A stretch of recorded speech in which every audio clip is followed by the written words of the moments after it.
Si Earl Stone, isang matandang lalaki, mahigit 80 taong gulang na.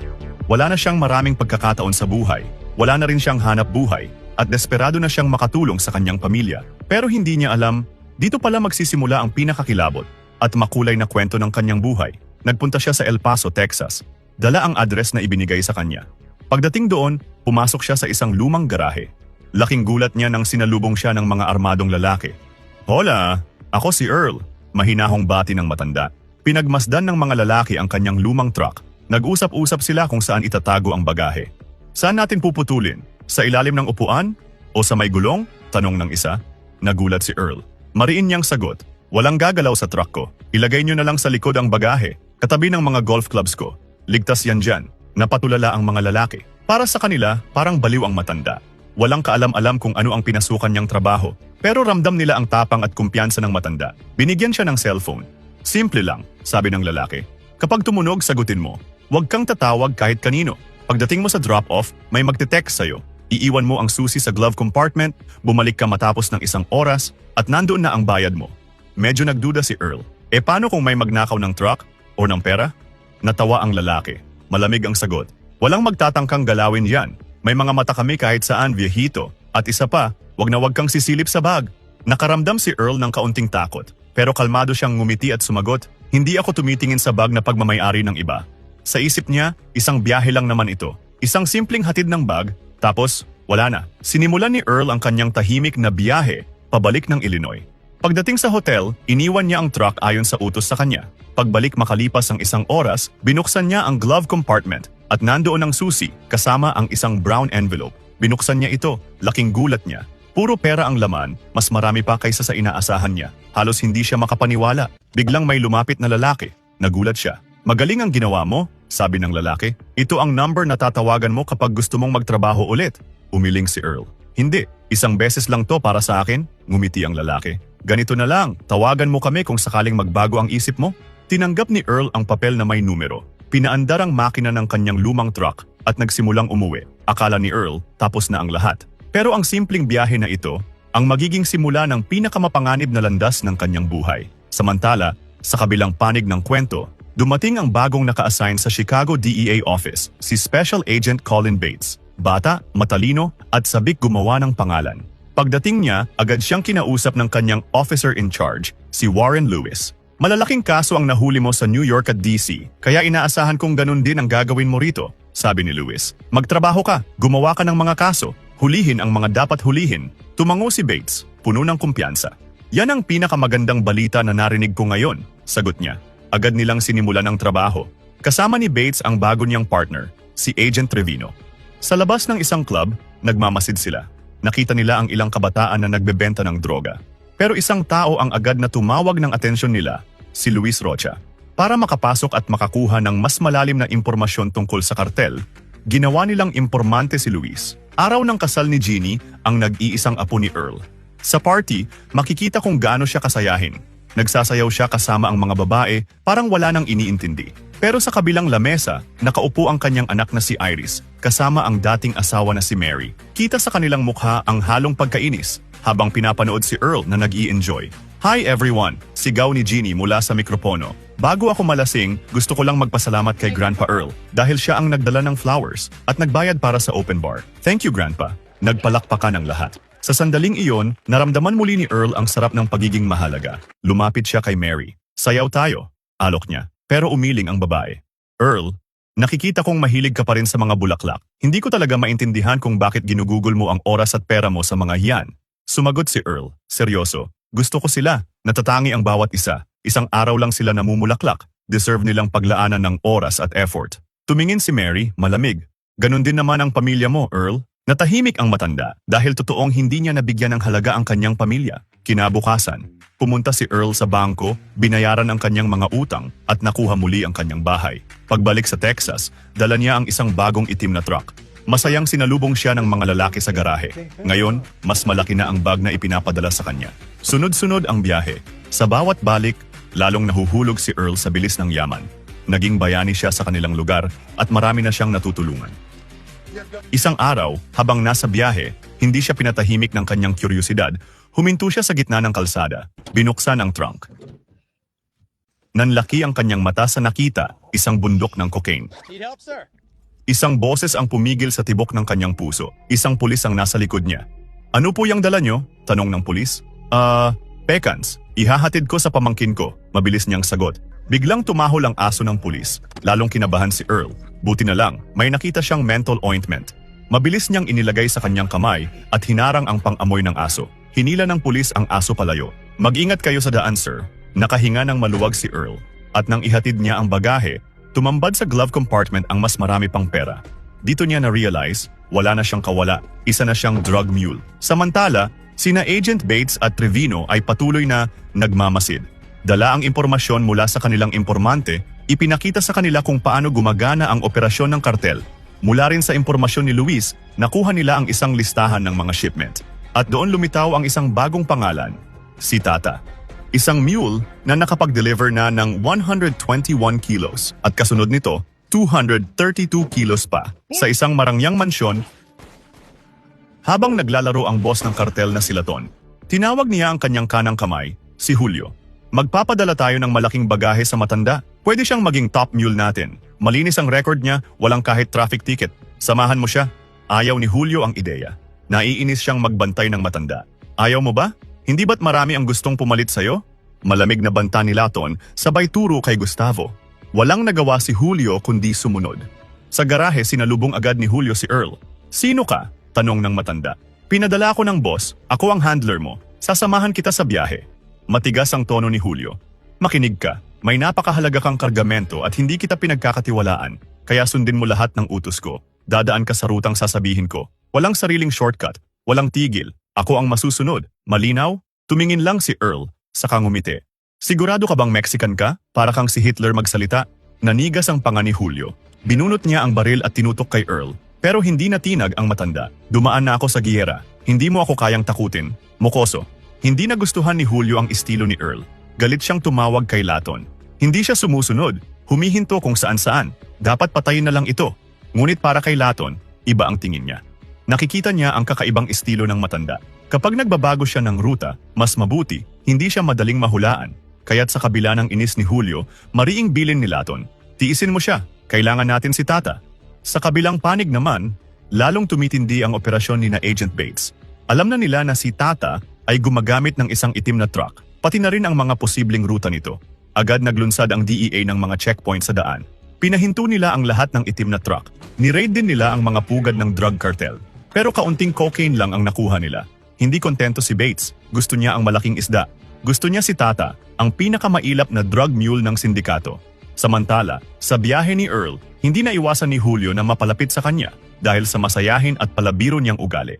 Tumigil sila sa isang kainan. Huwag kayong masyadong seryoso sa trabaho, biro ni Earl. Gayahin niyo ako. Enjoy life. Umiling si Julio. Talaga ba? Baka naman nasobrahan ka sa pag-enjoy. Kaya heto ka, nagtatrabaho kasama namin. Tumahimik si Earl. Alam niyang may katotohanan sa sinabi ni Julio. Isang gabi, pagdating niya sa drop-off, sinalubong siya ng isang tauhan ng kartel. Congratulations, kabron! Ikaw na ang may hawak ng record. 282 kilos sa isang biyahe. Tumawa lang si Earl, parang wala lang sa kanya. Tuwang-tuwa ang big boss. Gusto kanyang makilala, dagdag pa ng lalaki. Dinala siya sa Mexico, sa marangyang bahay ng pinuno ng kartel, si Laton. Sinalubong siya bilang espesyal na panauhin. Pinakita sa kanya ang karangyaan, alak, babae at kasiyahan. Matapos ang lahat, lumapit si Earl kay Julio. May payo ako sa'yo, sabi niya. Umiling si Julio, natawa. Ikaw, may payo sa akin? Umalis ka na sa trabahong to, seryosong sagot ni Earl. Hindi ka mahalaga sa kanila. Hanapin mo ang bagay na mahal mo at doon ka magpakatotoo. Nabigla si Julio. Hindi mo naiintindihan. Ito ang pamilya ko. Sila to nang nagbigay sa akin ng lahat. Dati wala ako. Pero dito, may halaga ako. Yun ay payo lang naman. Tumayo si Earl at umalis. Pagbalik sa Illinois, dumalo si Earl sa graduation ng kanyang apo. Nandoon si Iris, ang anak na hanggang ngayon ay hindi pa rin siya kinakausap, at si Mary, ang kanyang dating asawa. Nabigla si Mary. Anong ginagawa mo rito? Tanong niya. Sinusubukan kong bumawi sa mga oras na nawala ko, at naniniwala ako, mahalaga ang edukasyon para sa mga bata, sagot ni Earl. Natawa si Mary, hindi alam kung maniniwala. Habang si Jeannie naman, masayang sumulyap sa kanyang lolo. Sinusubukan ni Earl ipakita na gusto niyang bumawi sa mga nasayang na panahon.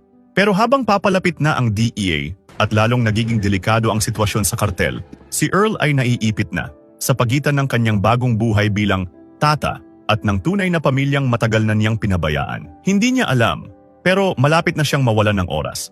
At sa huling pagkakataon, pipilitin niyang pumili, pera o pamilya. Sa mansion ng drug cartel, nagsimulang magbago ang ihip ng hangin. Habang naglalaro si Lato ng clay shooting, hindi niya alam na may masamang balak ang ilan sa kanyang mga tauhan. Sa huling putok ng kanyang baril, bigla siyang natumba. Binaril siya sa likod sa utos ni Gustavo, isang traidor na umagaw sa kanyang pwesto. Isa itong malaking pagbabago sa loob ng kartel. Si Julio ay naipit din sa sitwasyon. Wala siyang magawa kundi sumunod kay Gustavo. Pati si Earl, hindi rin nakaligtas. Dinala siya sa isang liblib na gubat. Kinabahan ang matanda. Binuksan nila ang trunk ng sasakyan at ipinakita ang bangkay ng isang tauhan. Ito ang mangyayari sa iyo kung hindi ka susunod sa amin, sabi nila, isang seryosong babala. Binalaan nila si Earl na simula sa araw na iyon, kailangan niyang mahigpit na sundin ang ruta, schedule, at lahat ng instruksyong ibibigay sa kanya. Makikita namin ang bawat galaw mo. Dapat kang dumating at umalis sa tamang oras. Kung hindi, maglalaho ka sa mundong ito. Halatang tensyonado si Earl sa kanyang pagbabalik sa garahe, kahit pa masaya siyang sinalubong ng mga tauhan ng kartel. Relax lang, hindi naman ganon kasama ang sitwasyon. At saka, kikita tayo ng malaking pera. Okay, sige, sagot ni Earl. Ganyan. Yan ang Earl na kilala ko. Lingid sa kaalaman ng kartel, natunugan na ng team ni Agent Bates ang drug run ni Earl. Alam nila ang eksaktong ruta at destinasyon. Ipinaliwanag ni Bates ang plano sa kanyang boss. Hindi na tayo gagamit ng state troopers. Ang team ko lang, kasama si Agent Trevino sa isang undercover vehicle. Kailangan din natin ng isang chopper. Lahat ng surveillance, wiretapping, oras at pagod natin, magbubunga na. Matitimbog natin sila. Sakay ng kanilang undercover vehicle, pinara ni na Agent Bates ang ilang itim na truck. Pero bigo pa rin silang matagpuan si Tata. Hanggang sa tumawag ang impormanting si Luis, hindi niyo pa siya hawak, tama? Hindi pa. Bakit? Tanong ni Agent Bates. Papunta siya sa Honest Abe Motel sa Interstate 55. Pinayagan si Tata ng kanyang handler na mag-stopover doon para magpalipas ng gabi. Kinagabihan, habang matiyagang nagmamasid ang grupo ni Agent Bates sa mga guest ng motel, si Earl ay malayang nakakakilos. Hindi siya pinagdududahan. Everything all right? Don't you guys live life or something outside the goddamn phone? Sa halip, ang atensyon ng mga pulis ay napunta sa isang barumbadong lalaki na pinagdidiskitahan ang ice maker ng motel. Inaresto nila ito, pero napag-alaman nila na isa lang pala siyang small-time drug user. Mula sa bintana ng kanyang kwarto, nasaksihan ni Earl ang pag-aresto. Tahimik siyang nagmasid, alam niyang sa sandaling ito, ligtas pa siya. Kinaumagahan, nagkita si Earl at Agent Bates sa isang diner. Umorder si Earl ng kape at umupo malapit sa pulis. Habang nagbubuklat ng cellphone si Bates, napansin ni Earl ang itsura nito. Parang may biglang naalala. Alam ko ang expression na yan, sabi ni Earl. Birthday ba yan? Umiling si Bates. Nakalimutan ko ang anniversary namin ng asawa ko. Hindi niya ako pinaalalahanan. Hinintay lang niya na ako mismo ang makaalala, at ayon, nakalimutan ko. Tumingin si Earl, seryoso. Lahat ng anniversaries mahalaga, kailangan mong tandaan yan, lalo na para sa mga babae. Huminga siya ng malalim. Pero sino ba naman ako para magbigay ng payo? Ako lang naman ang hari ng pagkalimot sa anniversaries. Inuna ko palagi ang trabaho bago ang pamilya, at dahil doon, 12.5 taon na akong hindi kinakausap ng anak kong babae. Para bang hindi na siya naging parte ng buhay ko. Sandaling natahimik si Earl, napatingin sa kawalan.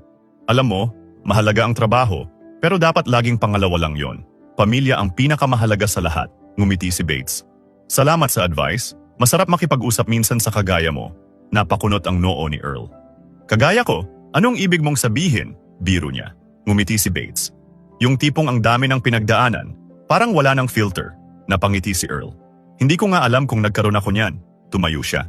Sige, ingat ka. Kailangan mo yan. Nagpaalam si Earl at lumabas ng diner. Bigla siyang hinabol ni Agent Bates. Excuse me, sir? Napatigil si Earl, bahagyang kinabahan. Sabay abot ng naiwan niyang coffee thermos. Nakahinga ng maluwag si Earl at nagpatuloy sa kanyang biyahe. Habang nagmamaneho, tumawag si Jeannie sa cellphone ni Earl. Umiiyak siya habang binabalita ang kalagayan ni Grandma Mary.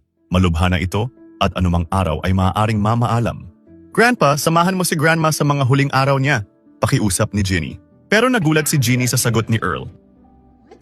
Why? Hindi siya pwedeng pumunta dahil kailangan niyang sundin ang istriktong schedule. Galit na sagot ni Jeannie. Grandpa, kinampihan kita sa napakahabang panahon kahit galit na sa iyo ang lahat. Pinapatunayan mong nagkamali ako, sabay baba ng telepono. Sa kabila ng babala ng kartel, sinuway ni Earl ang utos at pinuntahan si Mary. Nagulat si Jeannie nang makita si Earl. Nasaan ang iyong ina? Tanong ni Earl sa anak niyang si Iris. Sa loob ng silid, naratnan ni Earl ang dating asawang si Mary na nakaratay sa kama. Bagamat nakakapagsalita pa, hirap na itong huminga kahit may tulong ng ventilator. Patawarin mo ako, Mary, malungkot na sabi ni Earl. Akala ko mahalagang makilala at magustuhan ako ng mga tao kahit wala akong kwenta sa sarili kong pamilya. Pero ngayon, andito na ako. Mahinang sagot ni Mary. Hindi ko alam kung bakit, pero masaya ako na narito ka na. Salamat.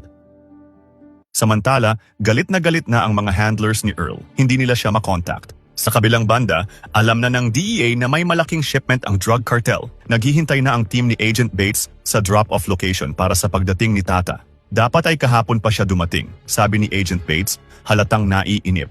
Sandali, may tawag mula sa loob, sabi ni Agent Trevino habang nakikinig sa wiretap. Hindi rin nila alam kung nasaan si Tata. Mukhang galit na sila. Papatayin daw nila ito sa oras na mahanap nila. Nasa piling pa rin ng kanyang pamilya si Earl. Habang pinapakain niya si Mary, tinanong nito kung paano siya nagkaroon ng maraming pera. Hindi ako magsisinungaling sayo, sagot ni Earl, sabay biro. Nagtatrabaho ako bilang isang mamahaling gigolo, natawa si Mary. Hindi nga, seryosong sagot. Sige, seryoso na, sagot ni Earl. Isa akong drug mule ng cartel. May 305 kilo ng cocaine na nakakarga sa truck ko ngayon. Muling natawa si Mary, inakala pa rin niyang nagbibiro si Earl. Hindi mo talaga sasabihin sa akin ang totoo, pero kahit ano pa man ang ginagawa mo, hindi mo kailangang yumaman para gustuhin ka naming makasama. Sa labas ng bahay, napansin ni Earl ang isang maliit na hardin na may mga daylilies, ang paborito niyang halaman na alagaan noon. Dumating si Iris at sa unang pagkakataon, kinausap siya ng kanyang anak. Alam mo ba, ang mga daylilies na yan, ang patunay na hindi ka lubusang nakalimutan ni Mama, sabi ni Iris. Binigo kita, Iris? Malungkot na sagot ni Earl. Isa akong walang kwentang ama at asawa. Sinayang ko ang pagkakataon. Ngumiti si Iris. Sa tingin ko, hindi naman. Isa ka lang late bloomer. Samantala, kausap ni Agent Bates ang informant na si Luis. Grabe na ang kaba ng kartel, sabi ni Luis. Higit 1 linggo na nilang hindi makontak si Tata. May dala siyang $12 milyong na halaga ng cocaine. Naglagay pa sila ng dagdag na mga tao sa highway para tumulong sa paghahanap. Agad na pumunta si Agent Bates sa kanyang boss upang humingi ng extension para sa operasyon. Mas matagal na ito kaysa sa inaasahan, sabi ng boss.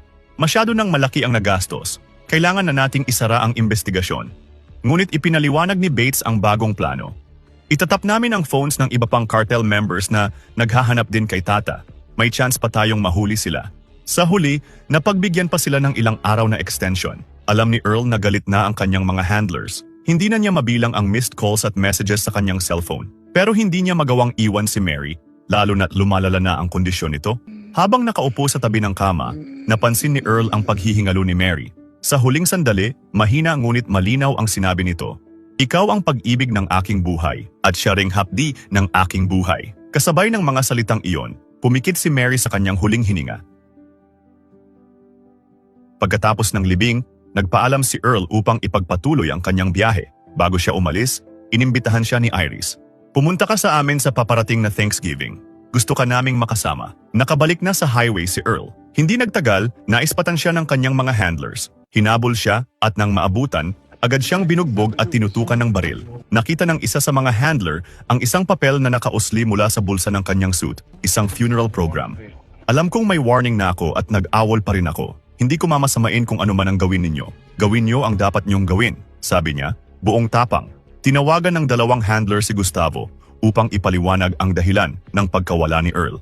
Bagamat pumayag si Gustavo na bigyan pa ito ng isa pang pagkakataon, mariin ang kanyang babala. Pag siya pumalpak ulit, ulo ninyo ang kapalit. Samantala, naririnig ni na Agent Bates ang buong pag-uusap sa wiretap. Alam na natin kung nasaan si El Tata, sabi ni Agent Trevino, na-locate na rin ang truck niya. Agad silang nag-set up ng roadblock at inalerto ang chopper. Patuloy ang pagmamaneho ni Earl, kahit duguan ang mukha. Alam niyang tinutugis na siya ng mga pulis. Ngunit wala na siyang balak tumakas. Hanggang sa napatigil siya sa harap ng roadblock na sinet up ni na Agent Bates. Lumabas ka ng sasakyan! Nakataas ang mga kamay! Lumayo ka sa sasakyan! Sigaw ni Agent Bates. Tahimik na sumunod si Earl. Wala na siyang balak lumaban. Tanggap na niya ang lahat. Nang humarap si Earl sa mga pulis, nagulat si Agent Bates. Ang matandang kaharap niya ngayon ay ang parehong lalaking nakasabay niya sa diner, ang taong nagbigay sa kanya ng payo tungkol sa pamilya. Sa loob ng police vehicle, nakaupo si Earl, nakaposas, at may mga sugat sa mukha. Anong nangyari sa mukha mo? Tanong ni Agent Bates. Wala ito, sagot ni Earl. Nakuha ko lang ang nararapat sa akin. At bakit ka nakasuot ng suit? Tanong pa ni Bates. Pumunta ako sa libing. Sa libing ng aking dating asawa, sagot ni Earl. Pasensya na, nakikiramay na sabi ni Bates. Ako ba ang dahilan kung bakit nakalimutan mo ang anniversary niyo ng asawa mo? Biro ni Earl. Napangiti si Bates. Kakatuwa nga, sa kabila ng lahat ng nangyari, tama ang mga sinabi mo sa akin. Wala akong masyadong nagawang tama sa buhay ko, malungkot na sabi ni Earl. Pero naayos mo ang gusot sa pamilya mo. Masaya ako para sa'yo. Yan ang mahalaga, ang pamilya. Hindi mo kailangan ng iba pang mga bagay. Paalala ni Earl. Susubukan ko. Alagaan mo ang sarili mo, okay? Pagpapaalam ni Bates. Ikaw din, sagot ni Earl. Sa paglilitis ng kaso ni Earl, naroon ang kanyang buong pamilya, pati na rin ang mga ahente ng DEA. Ipinapaliwanag ng kanyang abogado sa korte na dapat huwag maging marahas sa pagbibigay ng parusa. Isa raw siyang war hero, matanda na, at napilitan lamang maging drug mule dahil sa kagustuhang kumita para sa kanyang pamilya. Ngunit biglang nagsalita si Earl. Guilty. Your Honor, guilty. Nagulat ang lahat. Tinangka pa siyang sawayin ng kanyang abogado at ng hukom. Earl, wag mo itong gawin, pakiusap ng abogado. Ngunit tumayo si Earl, buong paninindigan. Guilty, Your Honor. Ginawa ko ang lahat ng ito. Nagulat ang kanyang pamilya. Walang nagawa ang hukom kundi bigyan siya ng sentensyang pagkabilanggo sa federal prison. Hinarap ni Earl ang kanyang pamilya. Bibisitahin ka namin palagi, sabi ni Iris. Aalagaan namin ang iyong farm. Alam ko, sagot ni Earl, may lungkot sa tinig. Yung oras lang talaga na kaya kong bilhin ang kahit ano, pero hindi ko kinayang bumili ng dagdag na oras. Sa loob ng bilangguan, bumalik si Earl sa simpleng bagay na nagbibigay sa kanya ng kapayapaan, ang pag-aalaga ng kanyang pinakamamahal na mga halamang daylilies.